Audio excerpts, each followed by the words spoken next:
my family, or the sovereign, and we as a family don't own this place. It doesn't belong, and it's not as if we're making money out of it. This is what annoys me so much that's written in the media. For years, the truth was hidden behind royal walls. But now, King Charles has finally broken his silence. Whispers have followed King Charles for decades. From his strange marriage to Princess Diana to his long, complicated history with Camilla, rumors have never stopped. Questions about his character, his choices, and even his place in the monarchy have circled endlessly. But until now, he never addressed them head-on. So what has he finally admitted? To understand how we got here, we have to go all the way back to the beginning. Before Charles was king, before Diana, before Camilla. By the time Prince Charles reached 32, the weight of the crown was starting to feel heavier. As the heir to the British throne, the expectations were high, not just for his performance as a future king, but for his personal life as well. Being unmarried at his age began to raise eyebrows within the royal family and the public alike. There was growing pressure for him to find a suitable bride, someone who could take on the duties of a queen and give birth to the next generation of royals. The royal family was already under scrutiny after the tumultuous reign of his uncle, King Edward VIII, who abdicated the throne for love. To avoid any further scandals, Charles was expected to marry someone who embodied the grace and dignity that the monarchy was known for. But as each year passed, the more it seemed like finding the perfect match was becoming a difficult task. I too now solemnly pledge myself, throughout the remaining time God grants me, to uphold the constitutional principles at the heart of our nation. And wherever you may live in the United Kingdom, or in the realms and territories across the world, and whatever may be your background or beliefs, I shall endeavor to serve you with loyalty, respect, and love, as I have throughout my life. Before the pressures of duty became too much, Charles had already found someone who captured his heart, Camilla Shand. They first met in 1970 when Charles was still in his early 20s, and their connection was instant. The two shared a deep bond, formed over shared interests and a mutual understanding of each other's world, but there was one major issue.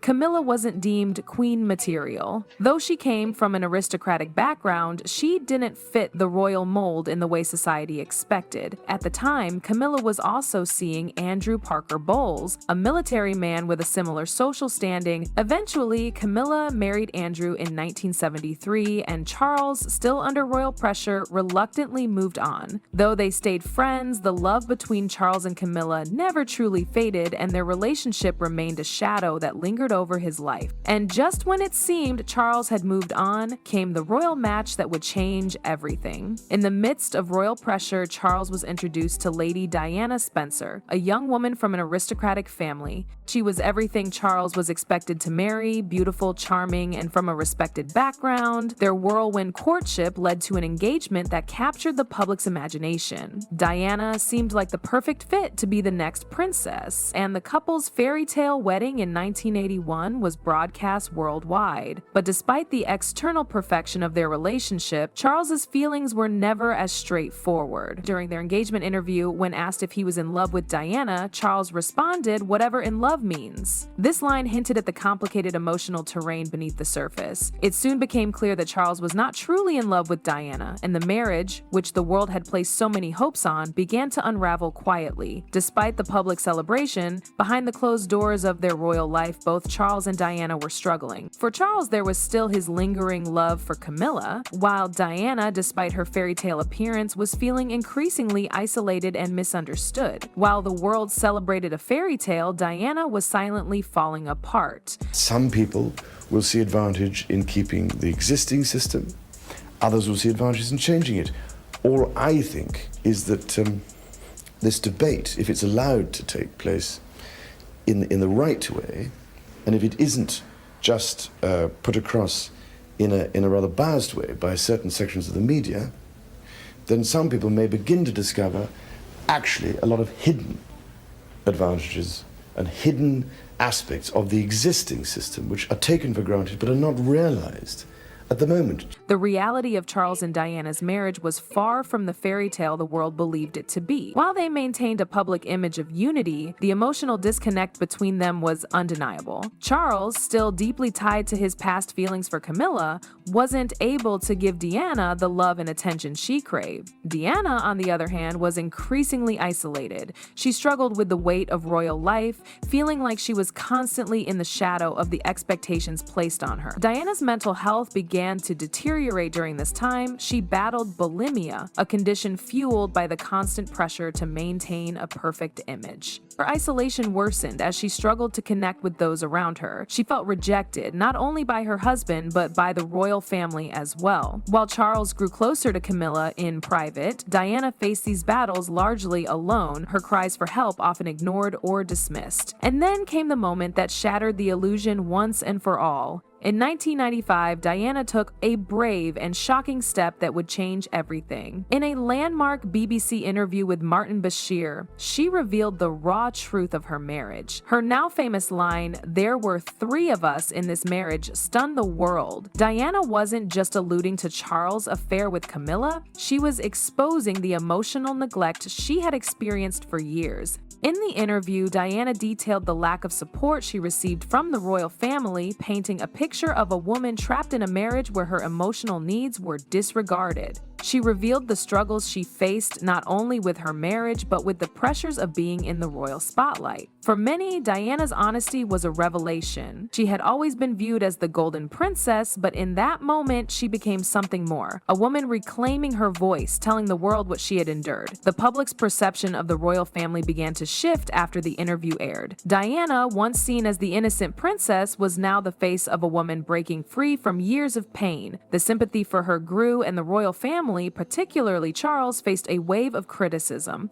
The marriage, which had been kept under wraps for so long, was now exposed to the world in all its painful truth. After Diana's truth came out, the damage was done. But Charles never spoke his side until now. The difficulty I have is that I can't delegate myself off in different directions. If there was more of me, I could send one of me to Australia, and another one to wherever else it is, to try and do all the things that I would love to be able to do. Over the years, rumors about Charles's past, his marriage to Diana, and his relationship with Camilla never truly went away. Speculation continued to swirl, especially as Charles ascended to the throne. The public's curiosity about his personal life remained insatiable, but for a long time, Charles kept quiet. His silence spoke volumes, allowing the media and the public to draw their own conclusions. Recently, however, there has been a shift. In rare interviews and public appearances, Charles has begun to acknowledge the weight of his past decisions. For the first time, he hinted at regrets, opening up about the emotional toll his choices had taken on him. He spoke with a level of honesty that surprised many, suggesting that there were moments in his life when he wished things had turned out differently. His reflections were not just about his marriage to Diana, but about the impact of those years on his entire family, especially the way they were affected by the public scrutiny. And then, in a more recent statement, Charles did something even more significant. He confirmed long-suspected truths. While he didn't go into full detail about the depth of his relationship with Camilla during his marriage to Diana,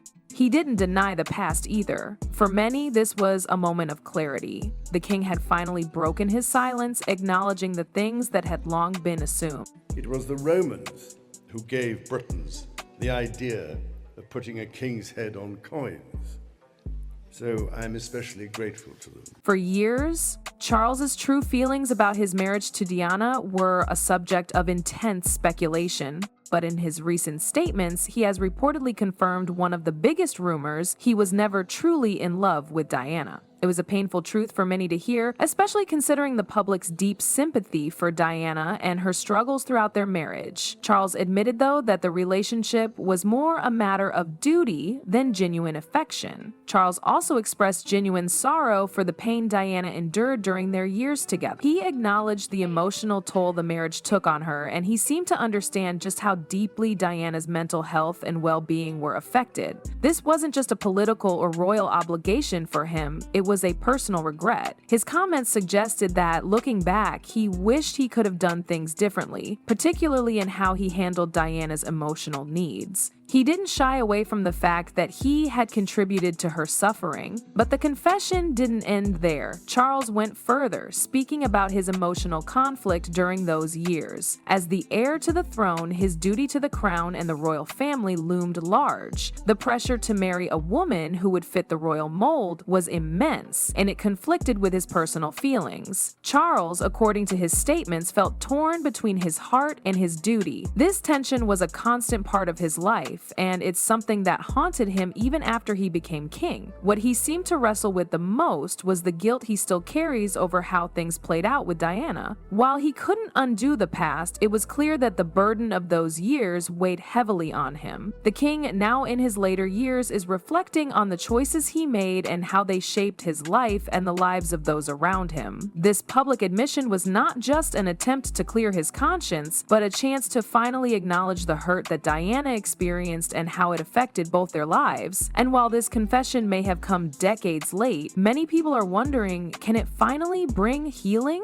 The royal family's image has been forever altered by this admission. For decades, they maintained a carefully crafted public image of unity and stability, but Charles' confession strips away some of the royal mystique, revealing the human side of the monarchy. For many, this is a step toward understanding a man who has been under intense public scrutiny for much of his life. It's a glimpse into the emotional struggles that are often hidden behind the crown and the grandeur of royal duties. Looking forward, let me know what you guys think about this whole situation. Share this video with your friends and subscribe to this channel for more updates.